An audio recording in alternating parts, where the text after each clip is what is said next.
नमस्ते दोस्तों। आज की कहानी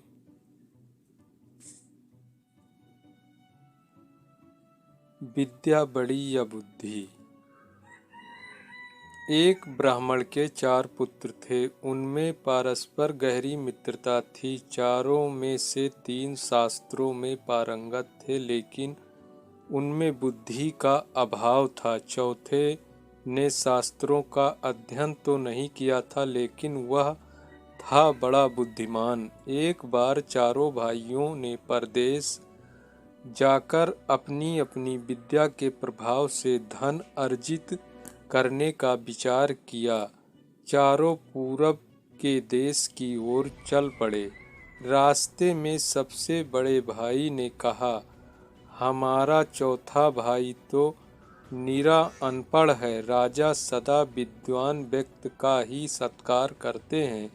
केवल बुद्धि से तो कुछ मिलता नहीं। विद्या के बल पर हम जो धन कमाएंगे उसमें से इसे कुछ नहीं देंगे। अच्छा तो यही है कि घर वापस चला जाए। दूसरे भाई का विचार भी यही था, किंतु तीसरे भाई ने उनका विरोध किया। वह बोला, हम बचपन से एक साथ रहे हैं, इसलिए इसको अकेला छोड़ना उचित नहीं है।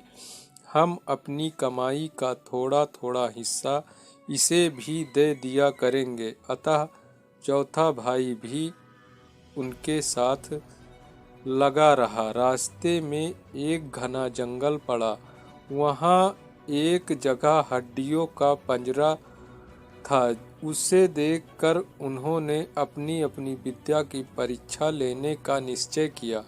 उनमें से एक ने हड्डियों को सही ढंग से एक स्थान पर एकत्रित कर दिया। वास्तव में यह हड्डियां एक मरे हुए शेर की थी। दूसरे ने बड़े कौशल से हड्डियों के पंजरे पर मांस एवं खाल का आवरण चढ़ा दिया।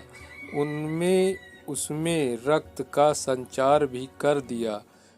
तीसरा उनमें प्राण डालकर उसे जीवित करने ही वाला था कि चौथे भाई ने उसको रोकते हुए कहा, तुमने अपनी विद्या से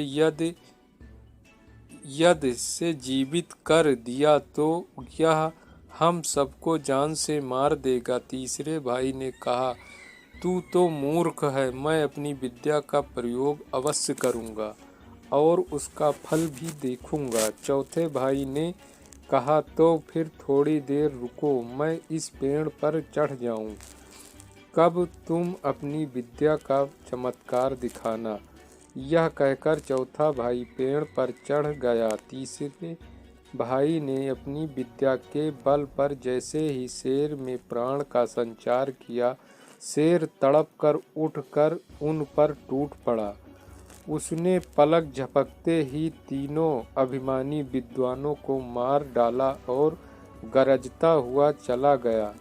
उसके दूर चले जाने पर चौथा भाई पेड़ से उतरकर रोता हुआ घर लौट आया। इसलिए कहा गया है कि विद्या से बुद्धि श्रेष्ठ है। आशा करता हूँ आपको ये कहानी अच्छी लगी होगी।